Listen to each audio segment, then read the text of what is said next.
Hello Idle Hero fans, thank you for tuning in for my weekly patch update video.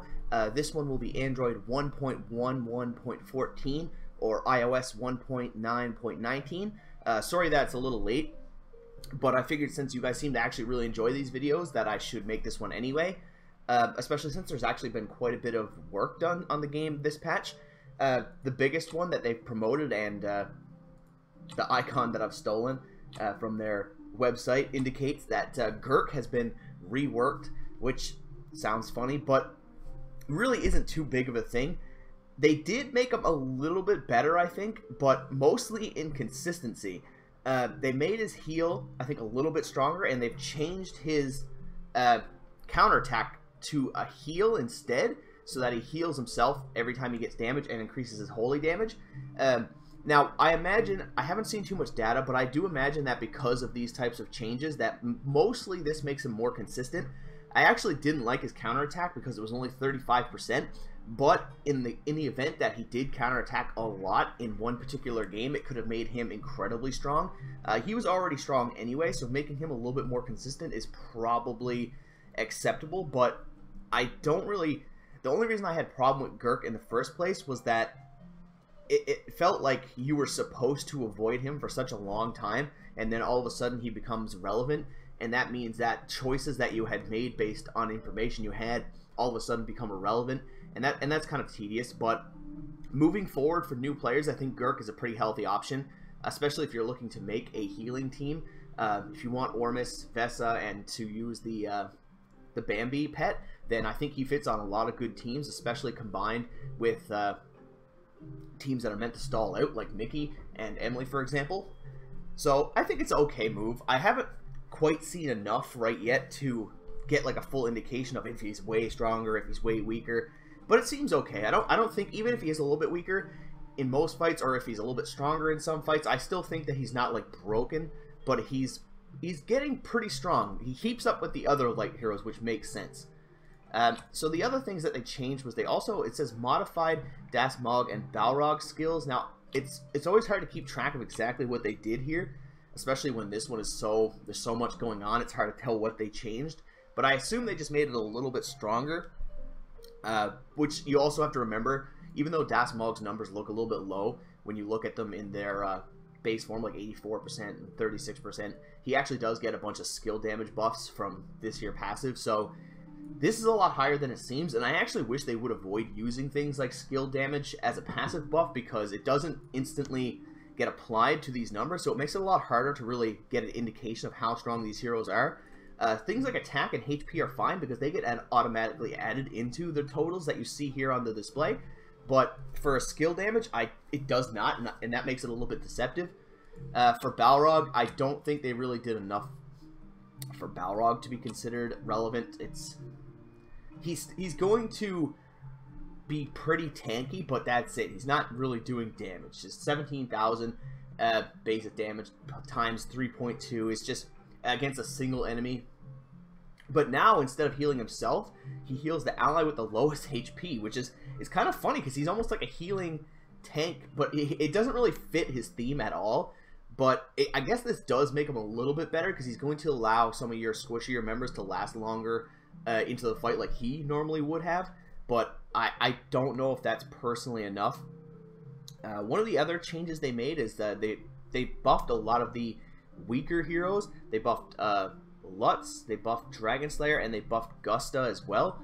Now, I don't know, I'm not going to go over too much of the other ones because Lutz already has his place as pretty much just a counter to mages. The only reason you're going to have him on your team is if you're going up against an opponent that has like 2 or 3 mages on their team, then he becomes rather valuable. But if they don't, then it's kind of he's more of a liability because that's pretty much what he's meant to do, is just stun mages. Now, I think I've talked about this before. I wouldn't put him on any core team, but once you've finished 6 main 10-star heroes, then you can start working on someone like Lutz, maybe to just counter certain opponents, because he can do work. His job is very serviceable. He's fast enough to actually stun most mages, so it makes sense to have him on your team if your opponent is stacking a bunch of mages. But that's kind of a meta that's falling off now anyway, because we're working more into Ranger, Warrior, and Priests. So Lutz's effectiveness isn't quite as good as it used to be. and even then he was only a situational hero. Now we're looking at Dragon Slayer. Now again, this is another one that I really haven't seen too much because no one on the private servers really put a lot of effort into Dragon Slayer. But I've heard a lot saying that he's insanely tanky now, and he also does okay damage. But the thing about him is that he also heals a lot too, because even though it's only 90% of his attack, critting is becoming a lot more common because more people are finishing their guild tech tree, and more heroes are starting to incorporate it into their build. Like if you have Asmodel, for example, that's just going to come up a bunch. So I think he's a very good free tank, or like free-to-play tank. If you're not spending a ton of money in this game, he might be serviceable on the front line. Of course, he's not going to compete with the likes of Mickey or Asmodel or Rosa or Iceblink, any of the top-tier frontliners. He's not going to keep up with those guys, or Sleepless. He's not going to keep up with them, but he's going to be okay if you don't spend a ton of money into the game, but still want to have a respectable front line, and maybe you put more efforts into other things. Like you could still pair him with like an Ormus, and it'd be very hard for him to go down, so he will protect your second slot a little more than someone like Balrog I think might do, as well as he applies a lot more damage, because 117% to all enemies and then dealing 50% extra damage for 3 rounds is actually not terrible for a traditional warrior. But like I said, I still think the others that are currently meta for tank are better, but he's becoming a little bit more relevant. The next thing that it says is that Aspen Dungeon made new adjustment. Now that's very vague, and we can't get into the Aspen Dungeon at the moment, so I don't know exactly what they did. If I had to guess, they definitely seem to have changed like the difficult.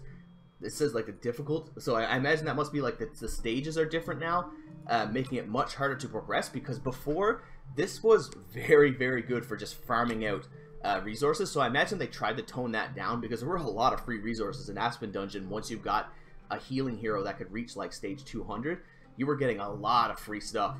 So I imagine they probably tried to tone that down. I don't know exactly, because I haven't been able to see into it myself, but just at a glance, that seems to be what it was. I've kind of taken a little bit of a break recently from Idle Heroes to avoid burnout, but I will be getting back into the full swing of things again very shortly. I don't know if I want to make a video about that, because the reasons are a little bit tedious and controversial, but we'll see. But anyway, because I haven't really been playing, I didn't notice what happened to the Aspen Dungeon specifically, so I'll probably note that in another video going forward. They also says that rewards can be received automatically after the completion of mill orders, so I guess when you go into the mill, these things will complete and they will give you the rewards automatically. I don't really, again, that's super vague. That really is just more of a quality of life thing though, so that's not really too important regardless.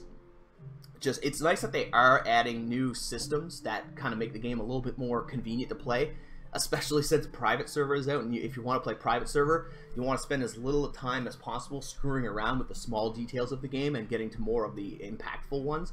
So it's funny that they're making changes that make playing on the private server more manageable, but what are you going to do?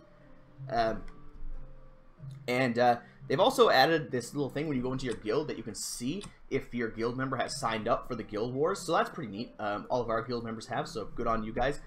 That's not really too important, because usually you have your core 15 members are going to sign up for guild wars anyway, but the people who don't, they're only shooting themselves in the foot, because they're not going to get the rewards from actually competing in guild wars. So it's strange that this would even be required, but it is a good thing to have, but it's odd that it even needed to be there.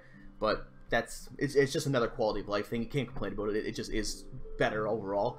I think they added a Malaysian language for the game, because it says added Malay, but I imagine that is a language thing. It doesn't really say. Let's see here. Yeah, I imagine that's for the Malaysian language. You can change now, so if you're from Malaysia and you want to use that language, then there you go. That's awesome for you. I don't think it impacts too many people who watch my channel. I don't know if there's many Malaysians who watch my channel who don't speak English, so I don't think this is too important to my viewers. But if you are affected by this, then that's awesome for you, and it'll make the game easier to play. And they got 2 new events, and the events that came out were actually pretty much the perfect ones. We have the Fusion event, which everyone was looking forward to. It's awesome. The Fusion events are always hype, because you get a lot of free stuff, and it's kind of when people do the biggest of their team changes. People have really gotten into the habit of just saving everything till Fusion events, and then just doing all of their stuff at once to gain all these coins, all this monster fodder, the dust, the free money. Like, there's no reason not to do it. So this is usually when you'll notice the most amount of players kind of making a big jump in their team. And I myself plan on doing that. I'm hoping to get Ormus to 9-star. I think I'm a little bit short depending on how lucky I get. If I get particularly lucky with my summons and with the 4 and 3-star heroes I get from the shards from the daily event raids, I will be able to make him. If not, it might be really close. And that happened to me last time too, where I ended up getting the last day of the event. I ended up making my 10-star Rosa, but it took me literally to the last day. So hopefully I'll be able to gain these things as well, because you want to get as many of these high tier gears as well. And of course these exclusive artifacts, they just break the game if you get the right ones. If you get the energy artifacts and some of the high DPS artifacts, they're so important. They're so important because they allow you to jump ahead in things like Guild Wars, or not Guild Wars, sorry, the Guild Raid bosses.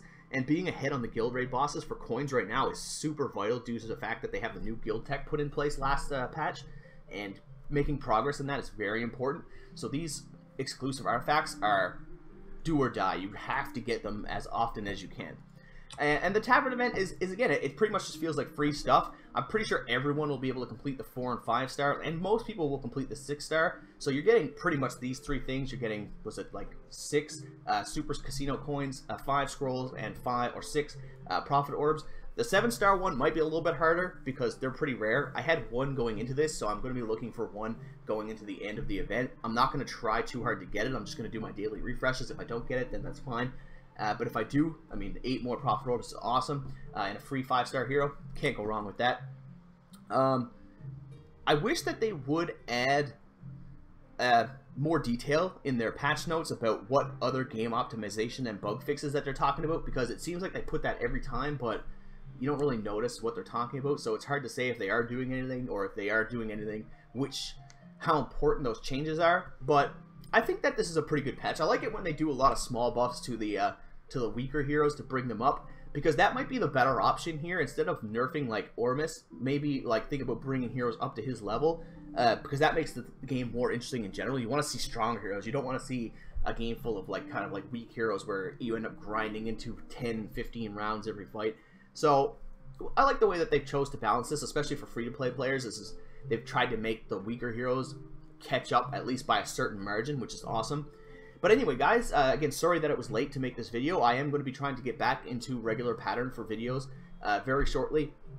I want to redo my ranking videos for, like, I did a video for priests, warriors, assassins, and all the other classes, rangers and warriors and stuff like that. I'm going to redo that very shortly because the ones I have are currently out of date. A lot of heroes have been added and a lot of heroes have been changed, and due to the new guild tech tree, I think priests are affected pretty heavily by that. So I want to make a new set of those, so look forward to that in the upcoming week or two. But as always, thanks for watching, guys, and have yourselves a great day.